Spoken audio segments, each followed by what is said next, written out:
Je vais tenter de vous présenter en quelques minutes la thérapie ACT, ou thérapie d'acceptation et d'engagement. C'est un schéma que j'aime beaucoup faire en début de suivi. J'ai l'habitude de dire que c'est le menu. C'est-à-dire que même si ça paraît un peu abstrait de prime abord, l'idée est de saisir l'esprit de la thérapie, des différents processus, et puis au fil des consultations, de se balader entre ces différentes dimensions. Je prendrai l'exemple d'une angoisse, mais l'intérêt de pouvoir adapter bien sûr à chaque situation, et c'est d'ailleurs un bon exercice pour amorcer la thérapie.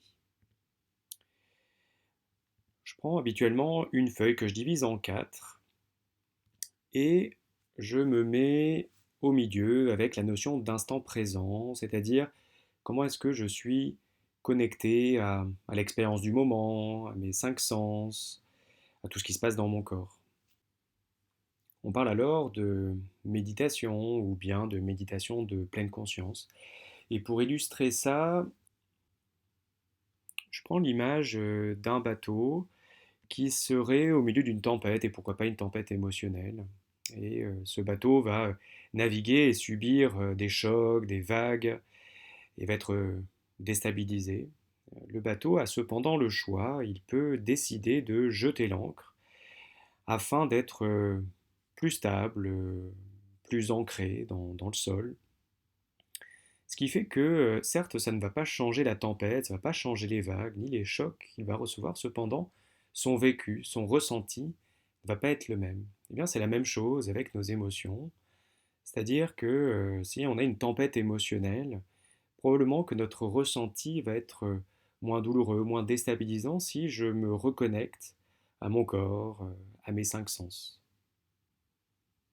Et pour s'entraîner, on peut alors utiliser soit des exercices de méditation, ou bien des séances de méditation individuelles ou en groupe. Si je m'intéresse maintenant à cette partie du schéma où je vais mettre la souffrance en général, c'est-à-dire tout ce qui se passe à l'intérieur de moi qui va être désagréable, qui va entraîner une souffrance, un inconfort. Et je mets ici quelques émotions qui pourraient être désagréables, comme par exemple l'angoisse, la tristesse, la colère. Et pour schématiser, disons qu'il y a deux scénarios par rapport à cette souffrance. Un premier scénario qui est une réponse tout à fait légitime et que par rapport à ce qui est désagréable, je vais faire en sorte de mettre une distance, de canaliser, d'éviter d'être en contact avec ces émotions désagréables. Donc on va appeler ça la lutte ou bien un évitement émotionnel. Et donc pour être le moins possible en contact avec ces choses désagréables, eh bien, on peut imaginer et retrouver de nombreuses stratégies. Si je prends le cas de l'angoisse, je pourrais éviter des situations qui font monter l'angoisse, comme par exemple le métro. Donc je vais éviter cette situation, je vais éviter de prendre le métro ou un transport en commun. Une autre stratégie pourrait être d'oublier cette angoisse avec un verre d'alcool. Ou alors, pour enlever rapidement cette angoisse, je pourrais prendre un anxiolytique. Et bien sûr, toutes les stratégies de lutte mentale contre les pensées angoissantes, comme par exemple les ruminations. La bonne nouvelle, c'est que toutes ces stratégies fonctionnent à court terme et que ça me donne une impression de contrôle, j'ai le dessus. Cependant, la grande question, c'est est-ce que sur le long terme, est-ce que ça enlève définitivement mon angoisse une bonne fois pour toutes?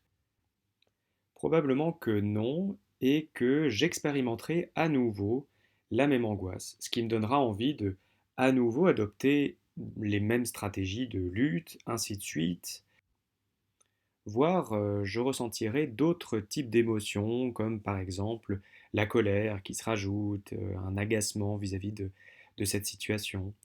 Ce qui me donne l'impression d'être bloqué dans un fonctionnement rigide, ou alors un cercle vicieux qui s'installe avec le temps. Une métaphore qu'on utilise souvent pour illustrer cette lutte et ce cercle vicieux, c'est celle du sable mouvant. Imaginons que je tombe dans un sable mouvant et que Je cherche à m'en sortir rapidement. Pour cela, je vais m'agiter, me débattre, ce qui serait tout à fait normal. Qu'est-ce qu'on dit des sables mouvants? Eh bien, plus on s'agite et plus on s'enfonce, ou plus ça résiste. Et donc, on pourrait se demander, est-ce que c'est pas la même chose avec mon angoisse? C'est-à-dire, plus je lutte ou j'évite, et plus je m'enfonce, ou plus ça résiste, et au final, je vais m'épuiser sur le long terme, pour au final un résultat peu concluant. Alors, une autre stratégie se situe dans la partie droite de ce schéma. Et on va alors s'intéresser à ce qu'on appelle les valeurs, c'est-à-dire ce qui est important pour moi, ce qui compte pour moi. On pourrait parler de boussole. Comme exemple, on pourrait citer le respect, la liberté ou bien le partage. Il y en aurait bien sûr beaucoup d'autres. Ce qui est intéressant, c'est que on observe que quand je fais des choses, des actions qui sont en cohérence avec mon système de valeurs, avec qui je suis, eh bien je peux ensuite avoir un sentiment de cohérence ou me sentir cohérent avec moi-même, cohérent avec qui je suis. Et une question fondamentale en thérapie, c'est est-ce que toutes les stratégies de lutte et d'évitement que j'ai adoptées, que j'ai mis en place, est-ce que cela me rapproche de mon système de valeurs ou bien au contraire, est-ce que ça a tendance à m'en éloigner? Et très souvent, on remarque une contradiction entre ce qui me semble bon, c'est-à-dire ce qui est cohérent avec mes valeurs, et ce que je fais, et notamment à cause de ces stratégies et ce cercle vicieux de lutte et d'évitement. Et donc je suis bloqué. Par ailleurs, de ressentir ce paradoxe, cette contradiction entre ce que je fais et ce qui me semble bon, peut aussi, bien sûr, entraîner une souffrance et rajouter un niveau de souffrance. Si je reprends l'exemple de l'angoisse et de l'évitement d'un transport en commun comme le métro, et que pour moi, ce qui est important, c'est le sentiment de liberté, eh bien, je pourrais ressentir que cet évitement m'empêche de me sentir libre. Je me sens contraint et donc ça éloigne de cette valeur liberté. On pourrait également imaginer que ce qui est important pour moi, c'est d'être présent auprès de mes enfants et donc d'aller les chercher à l'école. Or, du fait de cet évitement, je vais être en difficulté pour le faire et donc ça va me donner l'impression d'être moins présent et donc d'être en incohérence avec cette valeur de présence ou de sentiment d'être un bon parent. Et j'en arrive alors à l'objectif de la thérapie qui part d'un constat.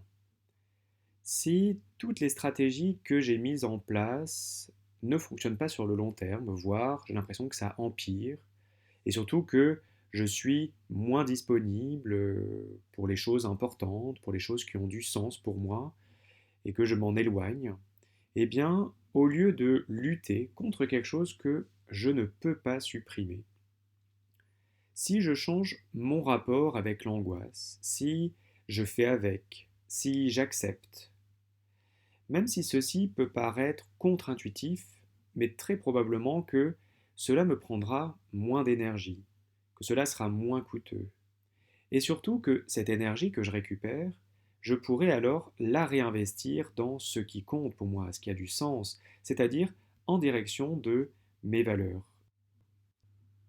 Et pour reprendre l'exemple des angoisses dans le métro, au lieu d'éviter cette situation pour ne pas être en contact avec l'angoisse, je pourrais alors observer l'émotion, accepter l'émotion et faire avec, et me concentrer sur ce qui est important, ce qui a du sens. Par exemple, me déplacer pour me sentir plus libre, me déplacer pour pouvoir aller chercher mon enfant, ce qui me donne un sentiment d'être présent pour lui, d'être un bon parent. Et ceci sera sans doute beaucoup plus satisfaisant et surtout un sacré moteur pour la suite. Pour finir et replacer dans le contexte de psychothérapie, je parlais au début d'un menu qui peut paraître abstrait et généralement lorsque je fais ce schéma, on comprend assez facilement où on arrive à se situer, que ce soit dans la lutte ou bien cette contradiction. Et on est généralement d'accord avec le fait d'accepter, et même on peut le concevoir. Mais la grande question qui apparaît très souvent est, mais comment fait-on? Comment fait-on pour accepter, comment fait-on pour se diriger vers la droite de ce schéma? Eh bien, c'est tout l'intérêt du suivi, puisque au fil des consultations, on va expérimenter, on va apprendre ces différents processus. Et par exemple, on pourrait commencer par de la pleine conscience pour être dans l'instant présent, observer les émotions, travailler l'acceptation des émotions, faire de la place à l'émotion, et puis tendre vers les valeurs. Mais au final, l'ordre par lequel on va travailler ces processus importe peu, et c'est ça qui est intéressant dans cette thérapie, c'est que l'on va travailler avec souplesse et on va s'adapter à chaque situation. J'espère que cette vidéo vous est apparue utile et que surtout elle vous donnera la curiosité d'expérimenter cette thérapie.